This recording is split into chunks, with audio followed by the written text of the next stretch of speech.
Muy buenas tardes a todos, a todas, bienvenidos. Muchísimas gracias al festival y gracias Martín y Lina por esta oportunidad para charlar con dos personas tan enriquecedoras siempre en sus textos y en sus palabras y sobre un tema que Jesús Mantilla nos ha puesto sobre la mesa que de punto de partida, luego ya hablaremos de lo que queramos, muy interesante, que es, bueno, tenemos aquí un judío, un descendiente de judíos, de judía, como decía en un artículo que publicó en El País, ¿qué significa ser judío? Yo debo serlo, mi madre lo es, porque su madre lo es, porque su madre lo fue, ¿no? Ahora hablaremos de todo ello. Y Lina Meruane, chilena, pero de orígenes también árabes y palestinos, en su caso por sus abuelos que emigraron hacia América Latina.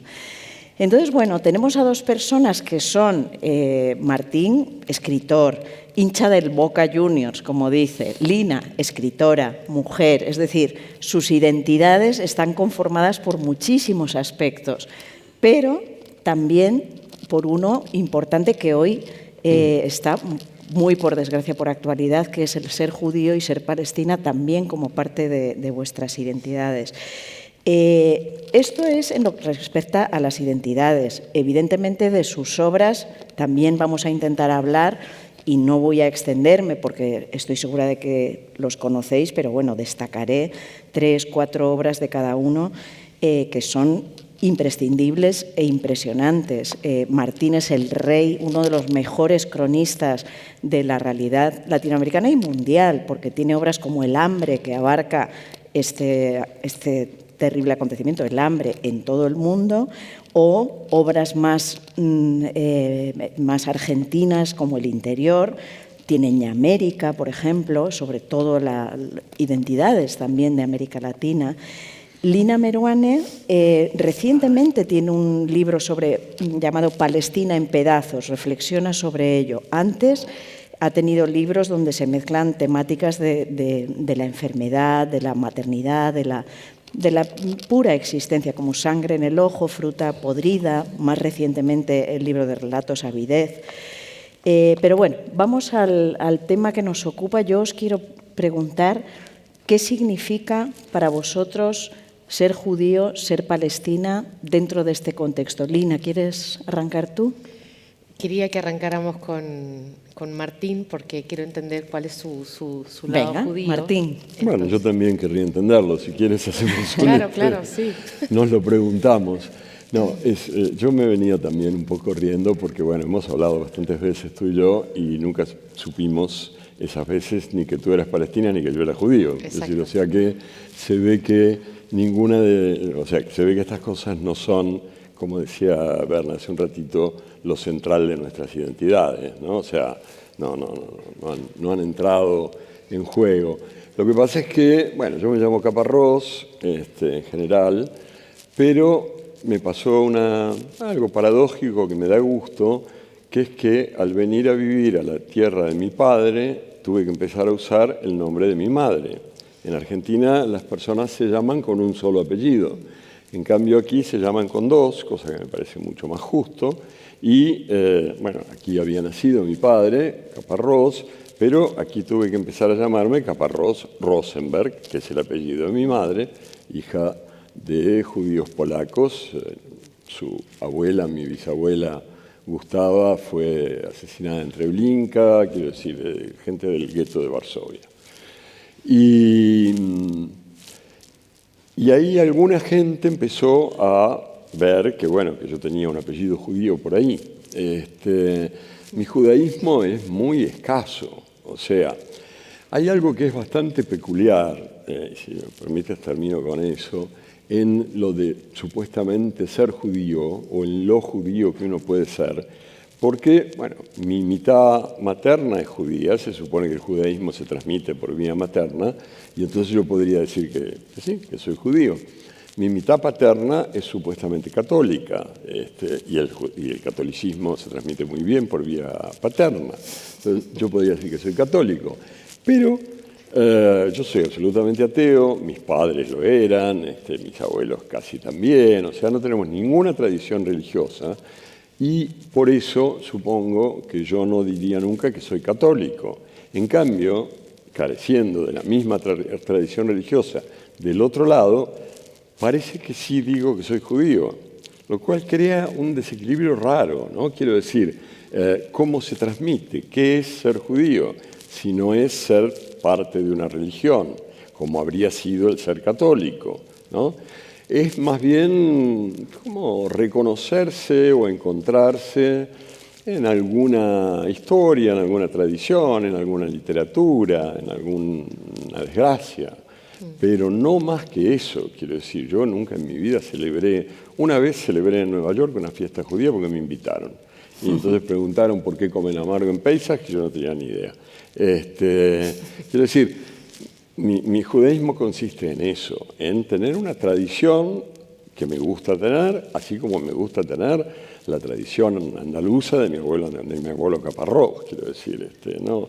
Pero una cosa tiene nombre y la otra no, digamos. Y una cosa se supone que te constituye y la otra menos, ¿no?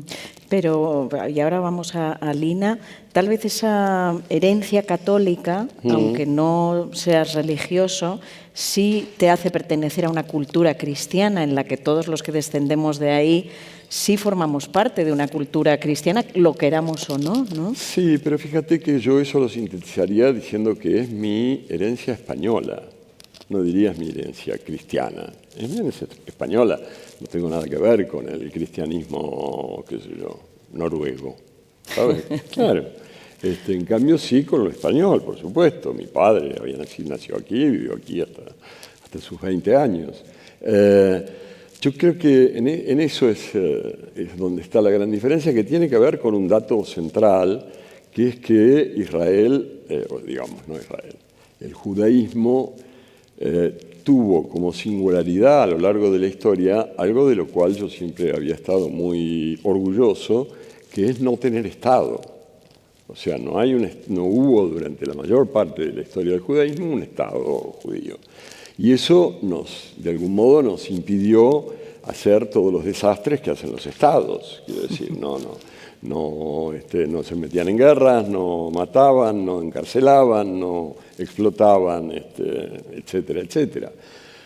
En algún momento, en algún momento no, en el año 48, después de la tragedia tan enorme del Holocausto, hubo muchos judíos que pensaron que no había más manera de sobrevivir que tener un Estado.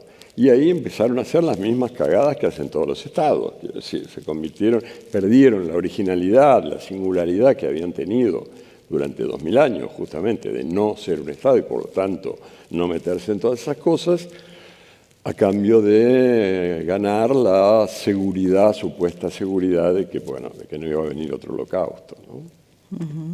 Lina, en tu caso, te he leído y sé que eres chilena, te has sentido chilena todavía y tu reconocimiento de identidad palestina vino tal vez después. Cuéntanos tus orígenes, esos abuelos que emigran a América Latina, a Chile.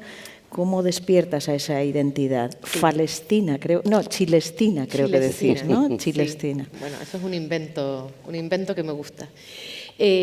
Bueno, primero que nada me gustaría retomar algo que dijo hacia el final Martín, la cuestión del Estado, ¿no? Porque precisamente ese es el gran drama palestino, que en el momento de la decolonización nunca se le otorgó el derecho a tener Estado. Entonces los palestinos han sido siempre una gente que de alguna manera tienen un recorrido parecido al de la comunidad judía en el sentido de haber sido gente paria, gente que sufrió mucho y que todavía en este momento sobre todo sufre muchísimo. Entonces lo que pasa es que Palestina, como lo que también llamamos el Levante, fue toda una zona que incluyendo Siria, Líbano, Jordania, estuvieron bajo, digamos, recientemente en el siglo XX y fines del XIX, bajo el control de los turcos otomanos, imperios, ¿no? Y en ese periodo es cuando mis abuelos salen de Palestina, de la zona alrededor de Belén, que son los enclaves cristianos, y bajo el dominio turco, ese era un grupo que padecía y que además temía ser enviado a las guerras, que en ese momento estaban, bueno, por estallar y estallaron. Y entonces empezaron a moverse en grandes olas migratorias, sobre todo los cristianos de toda esa zona. Y los palestinos se agruparon de manera muy, muy numerosa en Chile, lo cual hace que en Chile esté la población palestina más grande fuera del mundo árabe. Pero es una migración temprana, finales que creo del siglo que son, XIX. o sois hasta 800.000 personas, ¿no?, de Sí, origen palestino, sí, ¿verdad? son difíciles de contar porque los palestinos se mezclaron, no hicieron gueto. Y al mezclarse están todos los que somos medio, cuarto, pedacito, amigo, en fin, es una comunidad muy asentada, muy asimilada y muy querida en Chile. Y tienen hasta un equipo de fútbol que juega en primera. Y tenemos un equipo de fútbol, el palestino, que es donde se extiende la gran bandera palestina que no se puede extender en la propia Palestina. Entonces, mis abuelos llegan en esos años, a una edad joven, aunque yo no sé qué edad tenía mi abuelo, ni él lo sabía, porque los bautizaban tarde para que no los mandaran tan temprano a la guerra o al servicio militar. Ellos se conocen en Chile y se asientan en un pueblo que es mayoritariamente palestino, a 1 hora de Santiago, y entonces ahí, bueno, se conocen y ahí salen mis padres, etc.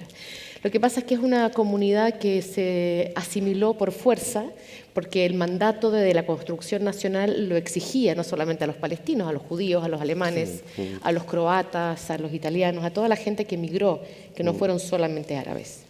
Entonces, es una comunidad que se asimiló, que perdió la lengua de manera bastante mayoritaria, en parte porque eran cristianos y por lo tanto no rezaban el Corán, y al no recitarlo, pues fueron olvidando el árabe. O bien quisieron ocultarlo un poco para que los hijos no hablaran con acento. Resumen, cuando yo nazco y mis hermanos nacen, ya es una comunidad que no tiene una identidad tan poderosamente asentada en Palestina. Yo siempre supe que tenía un lado palestino y un lado italiano. Se comía mucha comida árabe en mi casa siempre. Corrían rumores de los harem que habían tenido los meruanes, que por supuesto son las lindas ficciones que se cuentan en las familias, porque todos tenemos que contarnos una historia feliz para construir comunidad, más que historias terribles, ¿no? Pero lo que a mí me vuelve Palestina, ¿no?, o ese proceso del que yo hablo en la primera edición de Palestina en pedazos, las primeras 100 páginas que primero se publicaron aparte y que se llaman Volverse Palestina, tienen que ver con un viaje que yo hice, un viaje un poco accidental y muy accidentado que hice a Palestina y a Israel, y eso me conectó más que con las nostalgias de las pérdidas familiares, de la lengua, de la casa, del territorio, me conectó, digamos, en la dimensión política de todas esas pérdidas y de lo que sufre la comunidad palestina, que ya sufría hace 75 años, que viene sufriendo y que hoy día realmente está sufriendo de manera, bueno, violentísima. A mí digamos, ese proceso de volverme, un poco como decía antes Martín, no es que yo tuviera un sentido de palestinidad educado, sino que una realización de que a mi padre, a mis tías, a mí y a mis primas nos podía haber tocado la vida que viven los palestinos hoy. Y desde ese punto de vista y desde un lugar muy político, ese sentir una filiación con esa causa y con ese problema.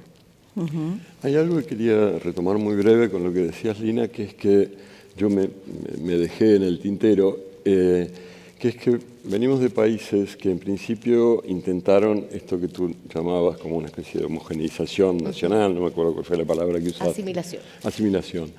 Y en la Argentina pasaba lo mismo, quiero decir, comparado con la situación, por ejemplo, en Estados Unidos, donde las comunidades se quedaron mucho más guetoizadas, digamos, donde los judíos se casaban con judíos, los italianos con italianos, irlandeses a veces con irlandeses, etc.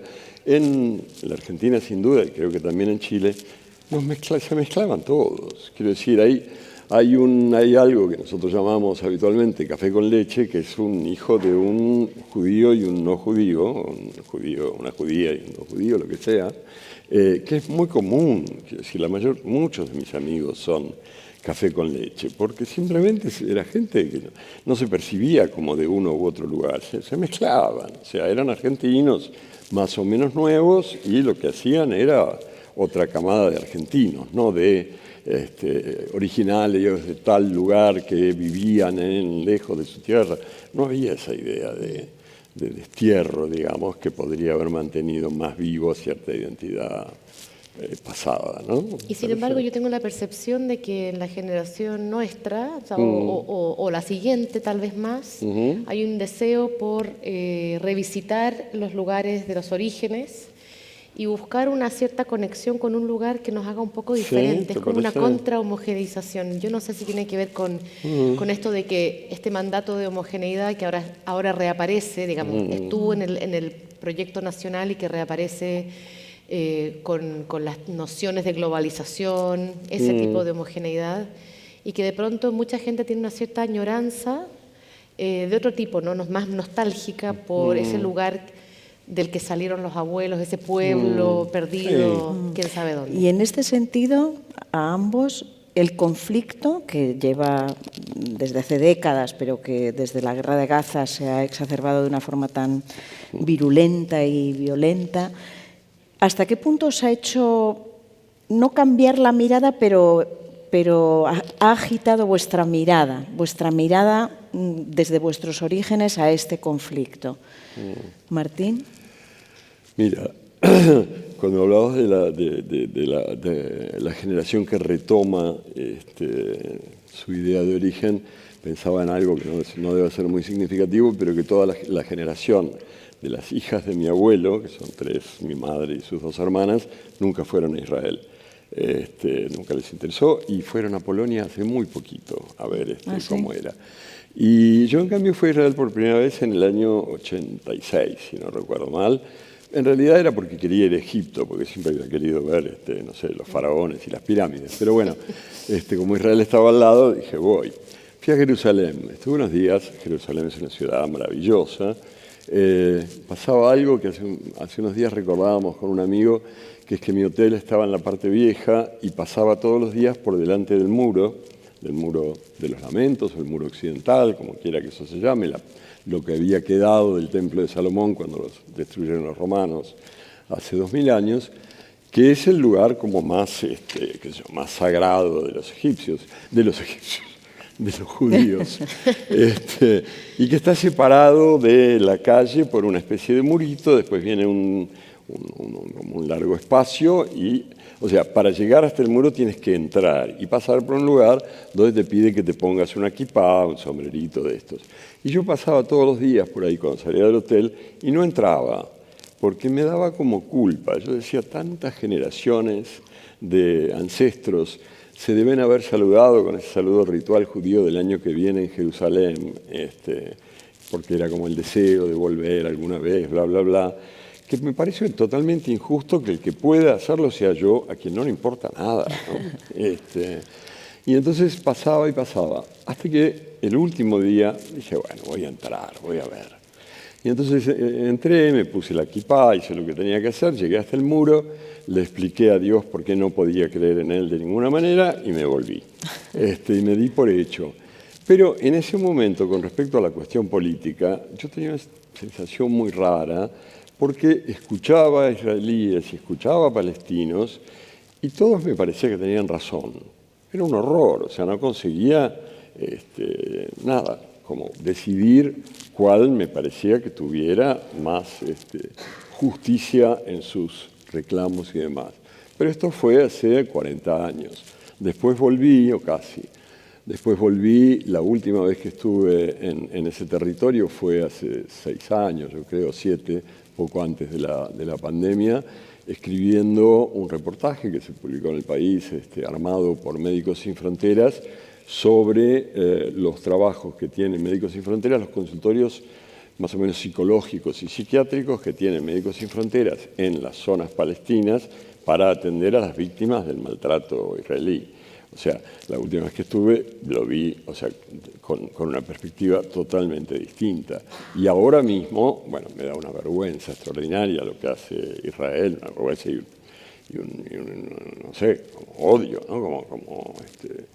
extraordinario lo que hace el gobierno de Israel, pero me importa mucho diferenciar que uno, ser judío no es necesariamente ser israelí, y dos, que ser israelí no es necesariamente apoyar a Netanyahu, ¿no? Porque digo, yo soy argentino, pero no apoyo a Milei, por ejemplo.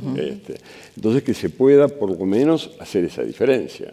Que si a mí lo que hace Netanyahu me parece intolerable desde cualquier punto de vista, me parece terrible que nos callemos la boca, que no reaccionemos de otra manera, que lo dejemos seguir perteneciendo, digamos, a la comunidad de los países supuestamente democráticos o algo así. Pero siempre dejando muy claro que eso es un gobierno de ultraderecha de un país, como lamentablemente en este momento pasa en muchos otros lugares, que no es Israel la que está haciendo eso, es el gobierno lamentable de Israel, ¿no? Me parece. ¿Y a ti, Lina, el conflicto te ha cambiado la mirada, te ha provocado más movilización o más sentido de esta identidad que comentábamos? Bueno, es linda la pregunta porque los sentidos, uno porta muchas identidades, ¿no? Pero realmente se hace más cargo de una identidad cuando esa identidad está puesta en cuestión. Eso es inevitablemente así, diría yo. Puede que me equivoque, pero en mi experiencia lo es. Pienso en mi mujeridad cuando mi mujeridad ha sido violentada y entonces ahí me volví feminista. Y voy pensando en muchos de los aspectos digamos, donde yo resueno, precisamente cuando se hace sonar esa tecla, ¿no? Entonces, lo que pasa es que yo desde que fui al territorio de Palestina y escribí y luego volví a escribir y realmente me eduqué en la historia de ese conflicto, de ese territorio, de esas religiones que son múltiples, ¿no? De esas culturas que también han sido múltiples a lo largo de la historia en esa zona. Siento que lo que escribí de alguna manera todavía está muy vigente. La gente que lee mi libro me dice, parece que lo hubieras escrito ahora. Y en realidad ya está escrito o se ha venido escribiendo porque es un proyecto largo de por lo menos 10 años de escritura, publicado en libritos que han ido creciendo. Entonces me pasa que por supuesto que me siento muy violentada con lo que está pasando y me siento muy llamada a intentar explicar en todos los foros que puedo qué es lo que está pasando hoy, pero qué es lo que viene pasando hace 75 años. Y por qué tantas de las nociones que se están ocupando son erróneas, por ejemplo, hablar de guerra y no de genocidio, no de ocupación y genocidio, por ejemplo, por qué ha habido un mal uso del lenguaje que ha ido tapando la realidad palestina y acallando la realidad palestina, digamos, a expensas de los palestinos y, por supuesto, en favor de los gobiernos cada vez más de derechas, como decía, cada vez más sionistas de Israel. Pero Israel siempre tenía una tradición, desde su fundación, de un fuerte sionismo, de una fuerte resistencia interna también, como decías, pero digamos que ha sido un Estado sionista de expansión colonial no solamente sobre el territorio palestino, sino que también sobre el territorio, digamos, en un futuro, en un plan libanés y jordano. Entonces, cuando se dice esto del río al mar, sí, lo dicen los palestinos, pero es que antes ya lo decían los israelíes, porque hay un proyecto de Estado colonial allí, que por supuesto no incluye a todos los judíos y no incluye, y te doy toda la razón, no incluye a todos los israelíes. Pero bueno, eso es delicado, entonces claro, en este momento yo empiezo como a sentir que las cosas que fui aprendiendo y pensando durante la escritura de mi libro encajan cada vez con más claridad y de manera más elocuente. Entonces claro, lo estoy pasando peor, digamos, porque me horroriza y porque veo que los grandes líderes occidentales no están reaccionando sabiendo exactamente lo que está pasando allí. ¿Te queda familia allí? Sí, no en Gaza, yo tengo familia cisjordana, porque esa es la zona más cristiana. Entonces yo todavía tengo familia allí y lo que escucho y lo que leo es que la violencia que está sufriendo Gaza en este momento también está empezando a pasar en Cisjordania, digamos, desde hace un año, más de un año, y que los propios colonos, que no son vecinos judíos, son colonos, en asentamientos están ejerciendo muchísima violencia no controlada por el ejército israelí contra los habitantes palestinos de sus tierras. Martín, es curiosa, perdón un segundo. Sí. No, pensé mientras lo decías, es curiosa la palabra colono, ¿no? Porque se usa para que nos dé la sensación, yo creo, de gente así como que va sola o con su familia a buscarse la vida, a un territorio más o menos, qué sé yo, desconocido o no sé qué. Virgen también. Sí, o virgen, pero esta sensación de esfuerzo personal, de alguien que va con su burrito y su no sé qué, su carreta, ¿viste? Eso es lo que evoca la palabra colono, que en realidad lo que debería decirse es no sé, colonizador, conquistador, pero cómo ciertas palabras te cambian absolutamente la percepción de lo que sucede. Quiero decir, estos así llamados colonos israelíes lo que hacen es ir a ocupar territorio que no es suyo, protegido por las Fuerzas Armadas israelíes. O sea, no hay más conquistador en el peor sentido de la palabra que eso, ¿no?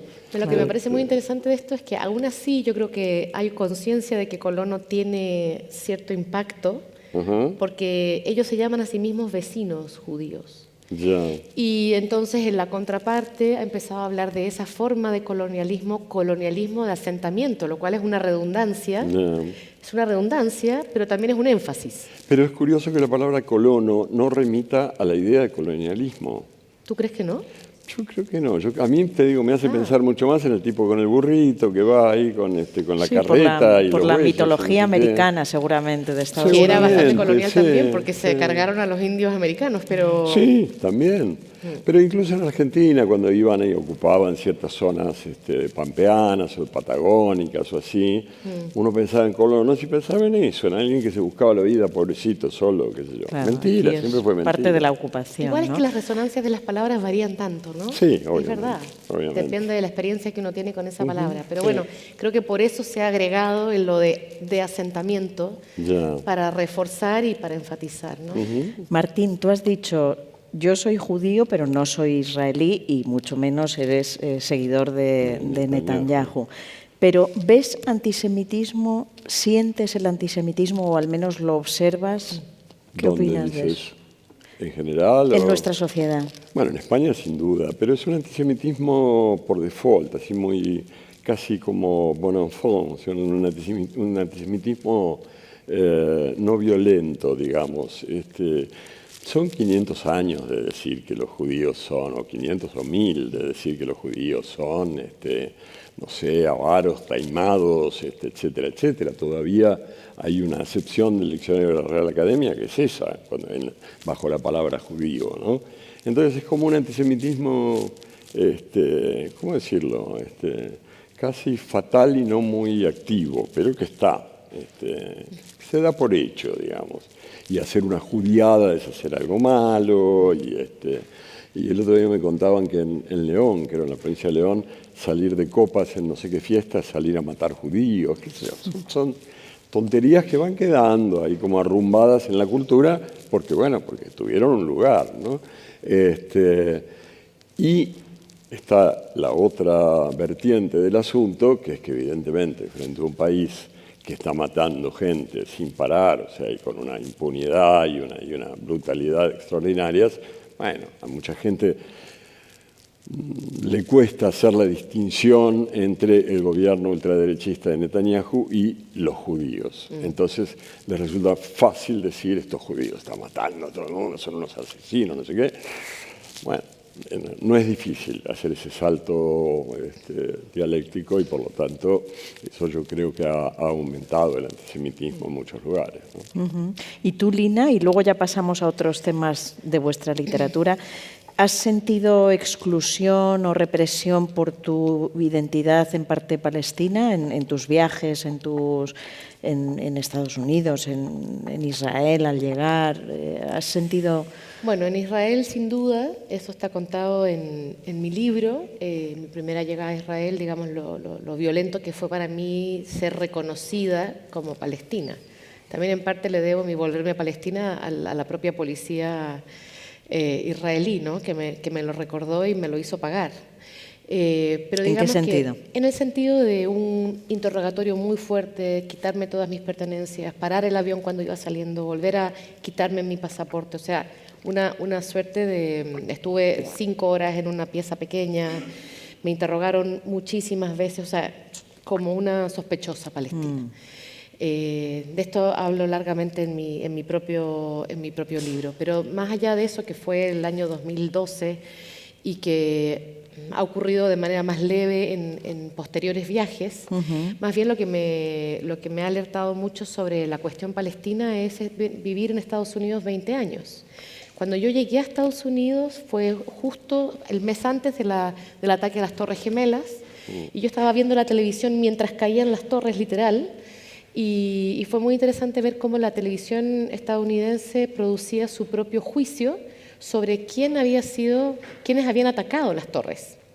Entonces aparecía gente tirándose de las torres cayendo, y luego aparecía Yasser Arafat diciendo "I'm so shocked", y luego salía un cortito así de 3 segundos de niños palestinos celebrando algo que no se sabía qué era porque el corte era muy cerrado, ¿no?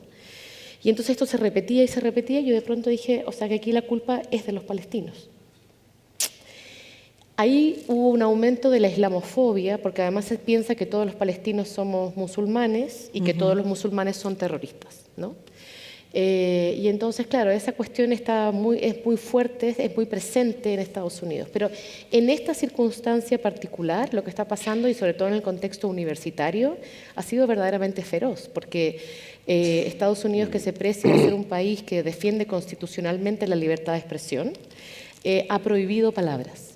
Yo, por ejemplo, en este momento en mi universidad no se puede uno declarar antisionista, porque de pronto el sionismo se ha catalogado de identidad, no de ideología. Y entonces decir que soy antisionista es decir que soy antisemita.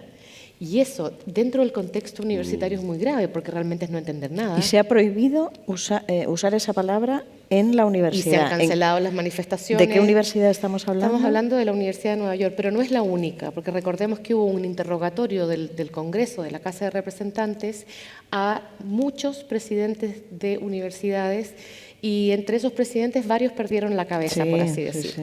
O sea que ha habido una represión muy fuerte frente a la posibilidad de manifestarse pacíficamente en las universidades. Se ha castigado a los estudiantes, se ha echado a profesores, se han prohibido palabras y se han puesto en tela de juicio a presidentes y presidentas que, atrapados entre el mandato constitucional de la libertad de expresión y la reformulación del Congreso de los Estados Unidos, que impide decir una serie de lemas, porque entonces se convierten esos lemas en hate speech, lengua de odio, realmente es una cuestión kafkiana, digamos. Y por eso, claro, el contexto universitario hoy, digamos que es el que conozco, se ha vuelto un contexto difícil. Entonces ahí hay que sortear de la manera en que uno puede esas aguas. Bueno, estamos en el Festival Leñe, Festival Literario, sois 2 pedazos de escritores inmensos, y no quiero dejar de abordar también un rato las cuestiones literarias que nos unen y nos dividen, entre comillas. Martín es eminentemente un escritor, un cronista, un escritor de no ficción, eminentemente. Yo no lo creo. ¿No lo crees? No. ¿Crees que...? Bueno. No. Y pero ahora bueno, me explicas. Lo podemos discutir. Sí. Bueno, pero quiero decir que tus grandes obras, sé que tienes grandes obras también que parten de la realidad para llevar a la ficción, pero qué decir del Hambre o del Interior o de América, ¿no? Sí. Incluso la más reciente, Antes que nada, creo que se llama. Y Lina, que también tiene ensayo, pensamiento, pero eminentemente diría que tienes ficción, ¿no? Bueno, quiero preguntaros por estos bordes de la ficción y la no ficción. Leila Guerriero, en una entrevista reciente que le hice, ella escribe solo no ficción, solamente, es una defensora de la no ficción, y decía que ese es su territorio seguro porque es el borde del mar infinito, ¿no? O sea, la no ficción, el hacer crónica periodística, pone borde al mar infinito que considera que es la ficción, ¿no? Martín, ¿cómo vives tú los límites ficción-no ficción? No me interesan mucho. Quiero decir, no me parece que sean muy significativos. Me parece que la única diferencia entre ficción y no ficción es algo que tiene que ver con un pacto de lectura, que es simplemente que en la no ficción uno le está diciendo al lector, mira, todo esto que te voy a contar son cosas que averigüé, pensé y creo que son ciertas, cosa que tampoco puedes afirmar nunca taxativamente, pero lo crees honestamente.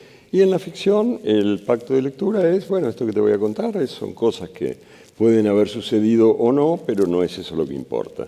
Y fuera de eso, las formas, las estructuras, la prosa, la manera de contar o de escribir, me parece que son absolutamente indiferenciables. Quiero decir, yo a veces he hecho experimentos con la no ficción, que se supone que es una forma de escritura más, qué sé yo, más serena, digamos, que no había hecho en la ficción, y viceversa. O sea, yo no es que... A mí me gusta buscar cuando escribo, sino me aburro, soy como impaciente. Y no busco menos en la ficción que en la no ficción, o en la no ficción que en la ficción. Por lo tanto, mi forma de encararlas es muy semejante, y sí me da un poco de pena estas afirmaciones, como la tuya, Berna, porque, por ejemplo, yo sigo creyendo que, a veces lo digo, me pongo tremendo, digo, el único libro que escribí se llama La Historia y es un libro de ficción. Sí, lo sé. Publiqué como 40 y tantos libros, y entre ellos hay una quincena de novelas, algunas que no son tan malas. Entonces, y además yo escribía novelas antes de escribir crónica. Yo cuando escribí mi primera crónica había publicado ya 4 novelas, o sea, yo me creía un escritor de novelas. Después me di cuenta de que además podía contar otras cosas, pero no, bueno, qué sé yo. Uno no sabe quién es ni cómo es, los demás tampoco, pero dicen cosas, y así estamos. Cosas que no te gustan, ha quedado claro. No, me da bueno, igual. Tienes esa realidad, eres un enorme cronista. ¿Qué le vamos a hacer? Si no hubieras hecho esas enormes crónicas, pues estaríamos hablando de tus novelas, que también son... He leído algunas, pero el sello que te ha caracterizado fundamentalmente, creo, es ese. Pero bueno, dices indistinto, pero son herramientas muy distintas, ¿no? En tu caso, Lina, optaste por la ficción eminentemente, creo, a la hora de abordar la enfermedad. Cuéntanos. Lo que pasa con... A ver, a mí me interesa, para usar la expresión de Leila, ese mar infinito que es la literatura. Y en eso también estoy de acuerdo con Martín, que cada libro va pidiendo una forma distinta, o cada problema o cada pregunta va pidiendo una forma distinta. Y yo realmente me he movido por las formas, creo que con bastante libertad.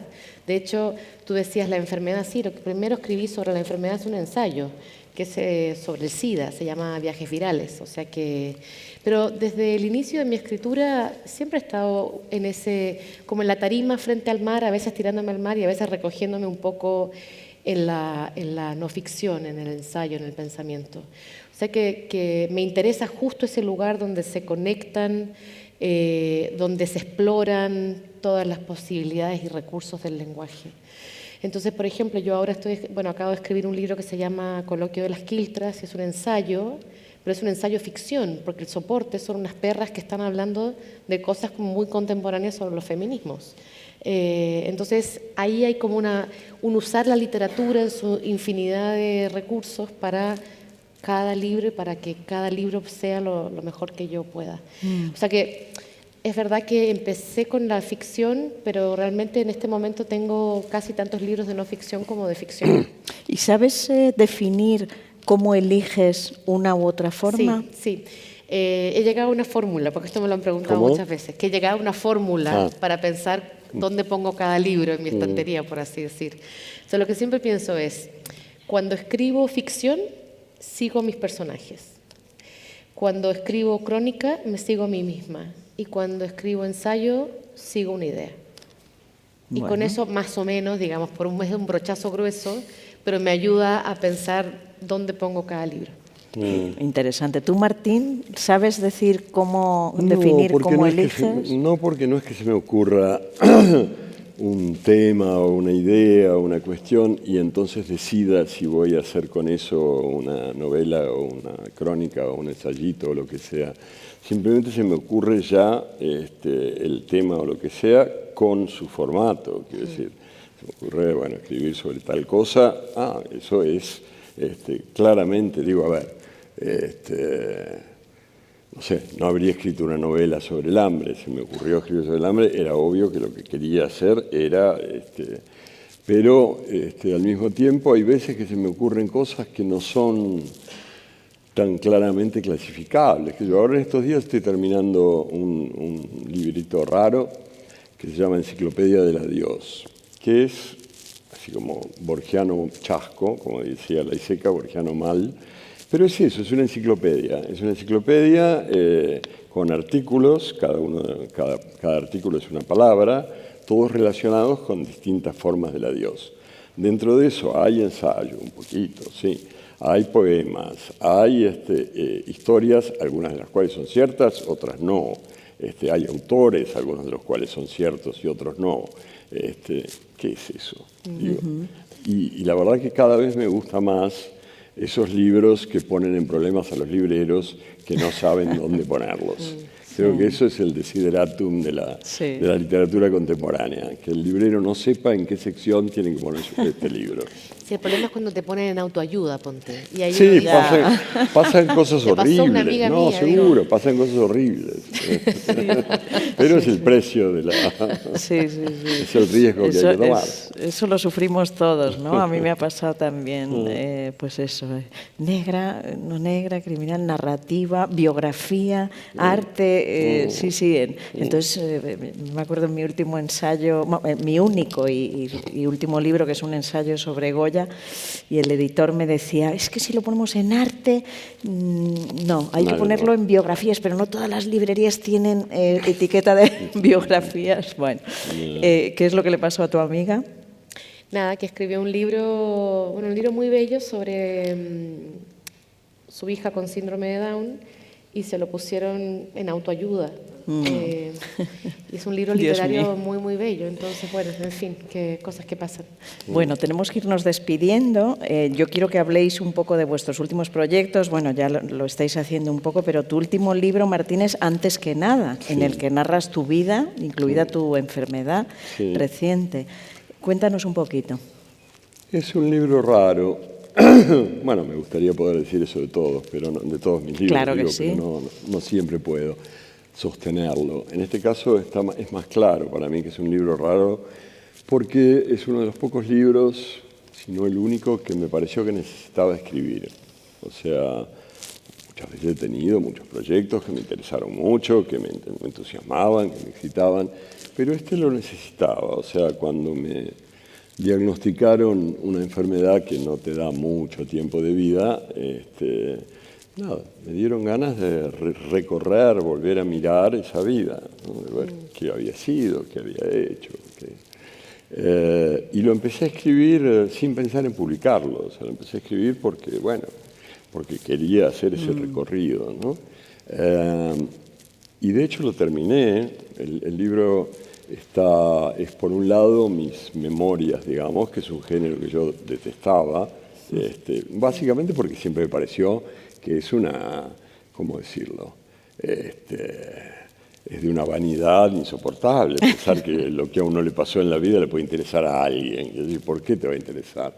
O sea, yo estaba en contra de ese género y no lo quise practicar, simplemente quise recorrer mi vida para ver qué había sido o para enterarme un poco más, ya que supuestamente se está acabando. Y entonces hice eso, le fui introduciendo ciertas reflexiones sobre esta enfermedad y sobre, bueno, su amenaza.